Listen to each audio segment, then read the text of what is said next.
What's up, guys? I wanted to show you a way that you could sort of achieve consistency using Google's new VO3 text-to-video creation. Check it out. So as you know, when you head on over to Google VO3 and you go to, you put in your prompt, so you can see a little bit of my prompt, and you have to choose which kind of VO you want to use. So when I made my first video, I used VO3 quality, right? And I told exactly what I wanted the man saying, and you can see that. Well, hello there, my friend. My name's Theodore, and I wanted to take a moment to tell you about the doctrine of justice. It looks pretty good, right? The problem is that if you use that same VO3, I think it's called Pro or Expert or something like that. If you use that one to generate the next video, the character is going to be a little bit different. Something's going to be different with the character. So, while you're able to get the lip syncing and the audio with the next one, there's not going to be character consistency or scene consistency, and that's really problematic if you're wanting to make a really professional video.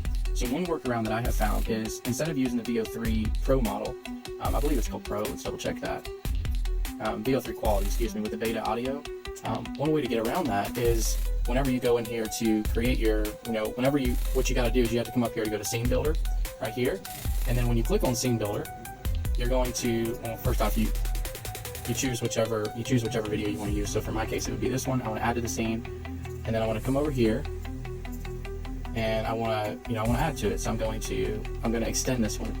And I was using the same exact prompt, except I would change out what he would say. And then if you try to use VO3 quality, you're not going to get the consistency. So the secret is to use VO2 fast, and it's not going to be perfect. There will be consistency with the character though. And as far as the lip syncing goes, you might be able to get around that. And I'll show you an example of what I was able to do. Check it out. Now, I know that big words can be intimidating, but don't let that stop you from learning about this foundational Christian truth. It's okay, it's not perfect, but if you use an animated character like this, you might be able to sell it. And so anyway, I hope this helps you with sort of getting closer to that consistency that we're looking for with these AI text and video generators. Thanks for watching.